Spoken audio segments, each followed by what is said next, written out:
2 winters had gone by since the estate burned.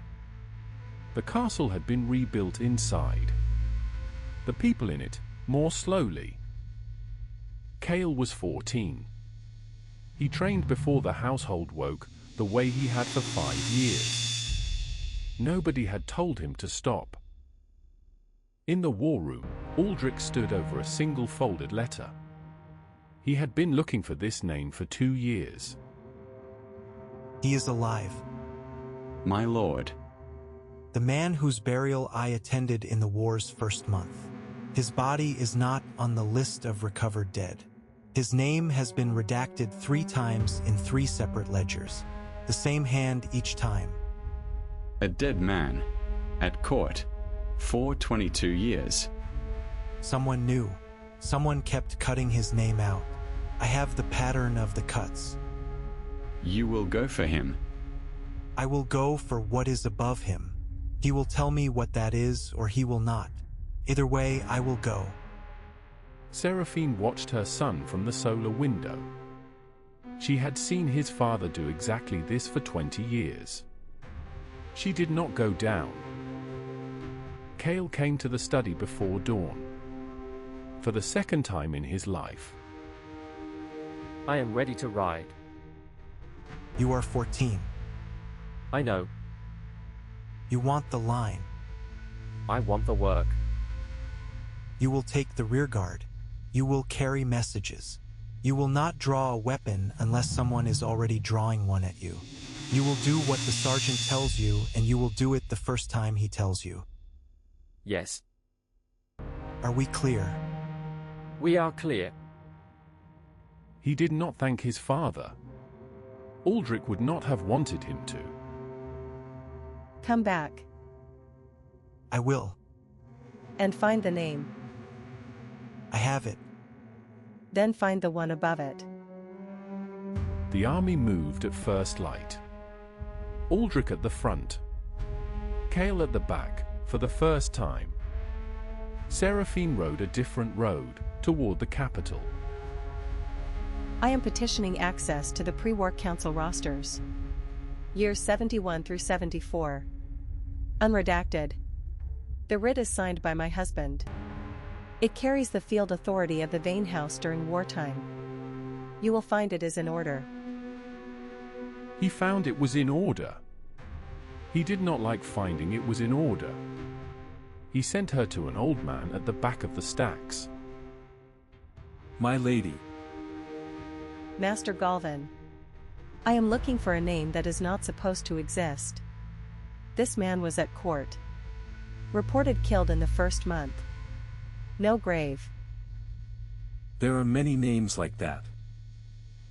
This one has been redacted 3 times. In the same hand. Years apart. Ah. Come with me.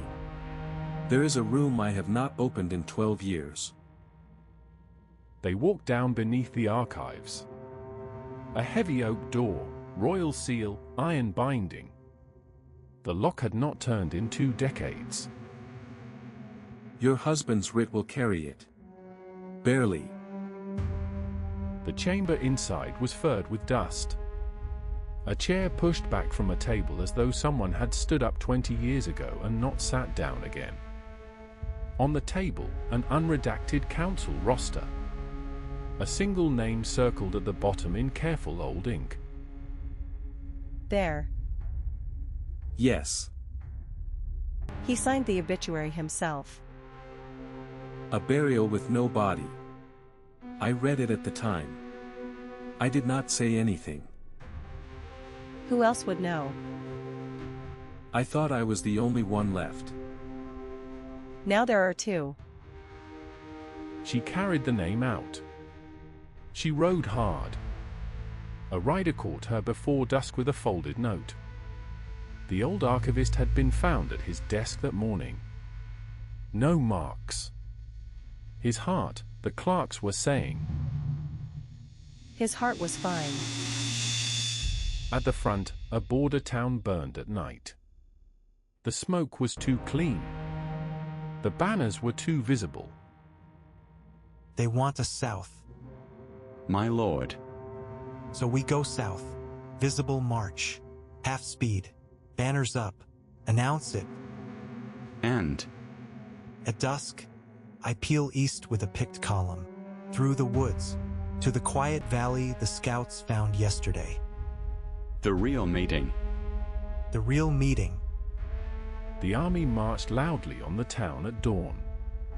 A performance, and a good one. At dusk, a smaller column slipped east into the trees. Seraphine's letter reached him the same night. He read it once and put it in his coat. Ride hard. Give it to Captain Moores. Moores only.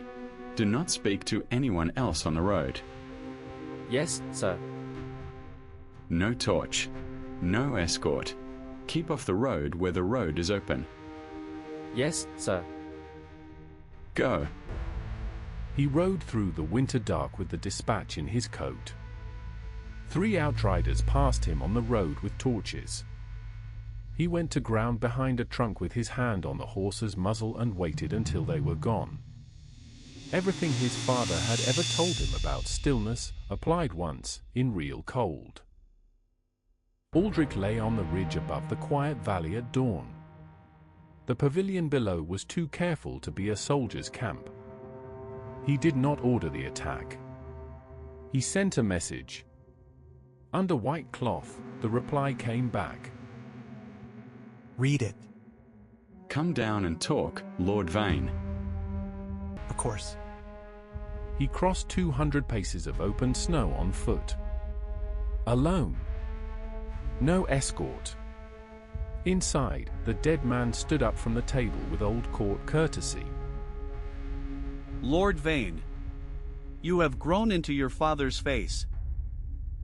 Sit down. As you wish. You are wondering why I did not stay dead. The answer is boring. The old king was a weak man. The kingdom was already rotten when I signed that false burial. Someone had to do the work. It is easier to do it from a grave than from a chair. You had Malachar built. I had him chosen. Built is a generous word. He was the first instrument. Not the only one.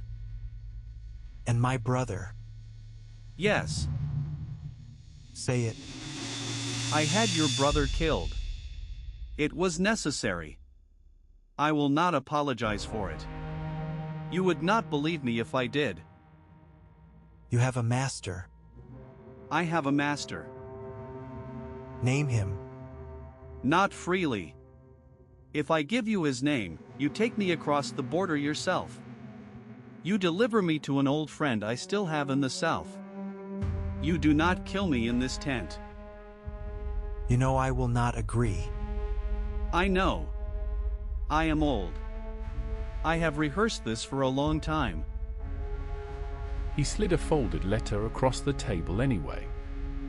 A name above his own. Below them both, a single symbol drawn quickly, a circle broken across the top. A mark belonging to no house Aldric had ever seen. You will not take me across. No. You will use the letter anyway. Yes. Then I have done my last piece of work. Do what you came for, my lord. Aldric stood. He did not speak again. At the flap he gave a small sign to the captain waiting in the snow. 2 men walked past him into the tent. The flap fell closed behind them. He walked back across the open ground without turning his head. At the rearguard camp, Cael was unloading a supply cart. He had mud on his coat. The older men had started speaking to him as though he were in the work. You did it well. Thank you. Sit. The man in the pavilion. Was it him? Yes. And now? And now there is another one. Above him, I have a name. Is it done? Not yet. At home, Seraphine sat by the hearth with Lyra against her side, a book open across both their laps. the cat asleep on the rug. She read aloud in a low, even voice. Mother, is father all right? He is. Is he coming home? He is coming home. Aldric rode into the courtyard on a winter afternoon at the head of a small escort. Seraphine came down the steps to meet him. Their hands met in front of everyone and released again. That night, in the study, he laid the letter on the desk between them. The circled name. The symbol below it. I have not read it aloud. Read it. Not yet. Not tonight. Then tomorrow. Tomorrow. Cael stopped outside the study door with his hand half raised to knock. He heard their voices through the wood, low and steady. He lowered his hand. He stepped back. He walked away. He had decided, for one more night, to be 14. By the hearth, very late, the four of them were in one frame. Aldric and Seraphine by the fire. Lyra asleep against her mother's side. Cael standing with a cup of tea, not sitting yet, watching them. The life that had been fought for, held in the room as long as it would stay. On the desk in the dark, a second letter waited.